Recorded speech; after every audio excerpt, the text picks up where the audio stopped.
Hokapoka. The guilt was a physical weight on Alora's chest. In the fractured glow of her phone, a photo of her and Maya, smiling from a year ago, a lifetime ago, mocked her. It was her fault, the fight, the words she could never take back. From the deepest shadow in her room, a whisper, thin as a spider's thread, coiled in the air. Hokapoka. She shook her head, blaming the late hour, but the name, nonsensical and childish, clung to the silence. Hokapoka. When she glanced at the wardrobe mirror, a silhouette, impossibly tall and thin, seemed to ripple in the glass for a fraction of a second before vanishing. Her heart hammered against her ribs. The feeling of being watched followed her through the crowded school halls the next day.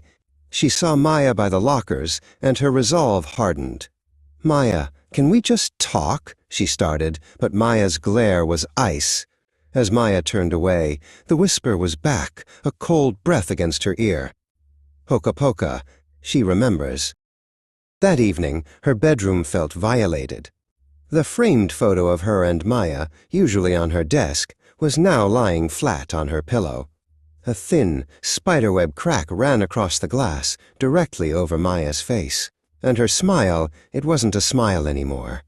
It was a twisted, knowing sneer. Her phone buzzed violently on the nightstand. A string of texts, all from her own number. Your fault.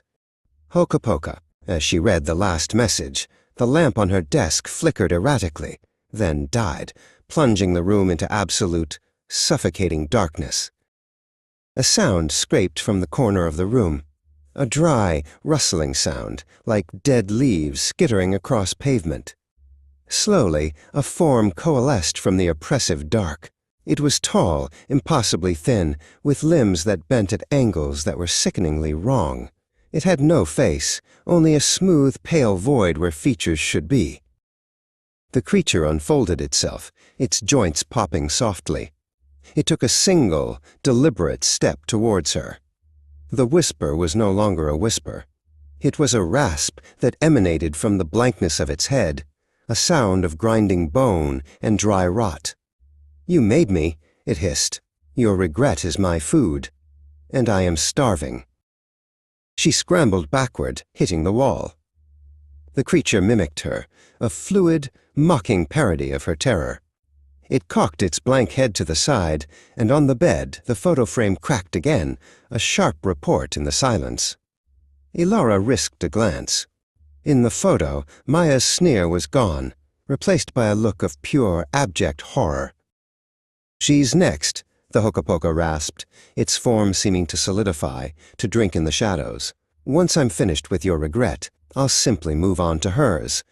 A new meal." It raised a long, skeletal finger, but it didn't point at Alora.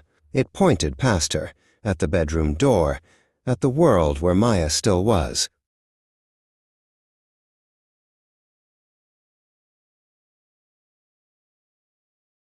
In that final, freezing moment, Alora understood. This wasn't a punishment for her. It was a hunger that would never end. The creature lunged, a blur of wrong angles and silent malice. The last thing she saw was the blank, smooth void of its face rushing to meet hers. The last thing she heard wasn't her own scream, but a faint, satisfied whisper echoing in the now empty room. "Hokapoka."